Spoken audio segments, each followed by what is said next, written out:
Hey guys, Andrew here with DrewFit. I want to thank you for tuning in. Today's video topic, maximizing your results on just fruit until noon diet. Now, I'm making this video because I've been getting a lot of questions since I posted my last 3 videos on the topic of just fruit until noon, or debating the topic of what's better, just fruit until noon or doing these prolonged sugar fast or sugar diet. I think it's a sugar fast. I know some people are taking it to the furthest extreme and talking about giving up protein and fats for long durations of time, which I have my own opinions on that. I know that because the topic is taken off, you're getting a lot of popular names like Cole Robinson, the snake diet guy, Mark Smelly Bell has been a popular voice, and Durian Ryder, who I've been watching his stuff for, 15 years. I believe he's a big fan of just eating mainly carbohydrates, low protein, very low fat. But I'm going to share with you my opinion, coming from a pro-metabolic background in preaching it. So my approach is going to be as sustainable as it can be in regards to doing a diet that kind of restricts certain macronutrients throughout the day.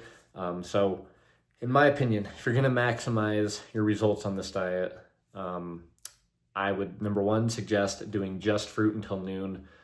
If you are somebody that's looking to shed weight fast, sure, give the sugar diet fast for 3 to 5 days. I think that's what the main protocol is. But that's not going to give you long-term results.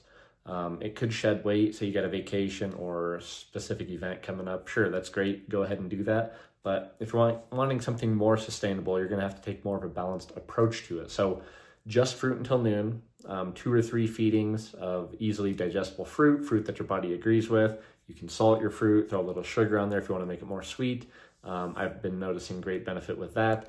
And then we get into the part where you're going to maximize your results, and that is going to be where you're going to get your other macronutrients with your diet for the latter part of the day, the last 2 meals, lunch and dinner. And this is going to be optimizing proteins and carbohydrates. I got a question the other day. I believe it was on Mark Smelly Bell's podcast with Durian Ryder that he was talking about some of his clients doing well with around 30 grams or less of protein per day. I'm not sure who he's coaching and giving that advice to.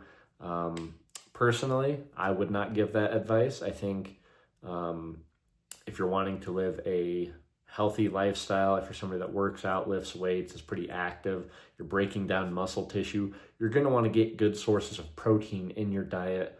And you try to match your protein requirements with 1 gram of protein per pound of body weight, or at least 0.7 to 1 gram, depending on where you're at and how much weightlifting you're doing.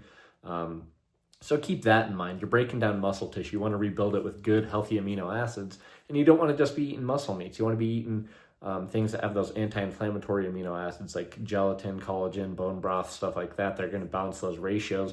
You want to incorporate dairy as well to help balance that calcium-phosphorus ratio, which is very important at the managing of stress hormones, because what happens when people do eat a lot of muscle meat proteins is the increase in certain stress hormones, which is not great long term. So I can see in that aspect of lowering protein if you're just eating muscle meat, but I don't think getting away with 30 grams of protein per day is the best choice, especially if you're somebody that's physically active. And then as far as fats go, you want to maybe keep it at about, 60 grams of fats, 60 to 100 grams of fat per day, depending on what your specific goals are. And like I talked about in my other videos, is when you're doing the just fruit until noon diet, it's very important to also, pay homage and respect the Randall Cycle, which essentially is utilizing one fuel source at a time, not combining fats and carbohydrates at the same meal, or at least not high amounts of both at the same meal,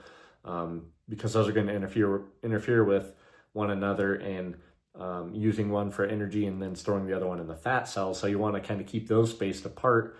So what I recommend people do, and what I like to do, is eat a higher, protein and fat meal at lunch. And then for dinner, I'll do a higher protein, higher carbohydrate. Usually those will tend to be starchier carbohydrates like potatoes or rice. And I notice a lot of great benefits from that, especially when it comes to muscle building.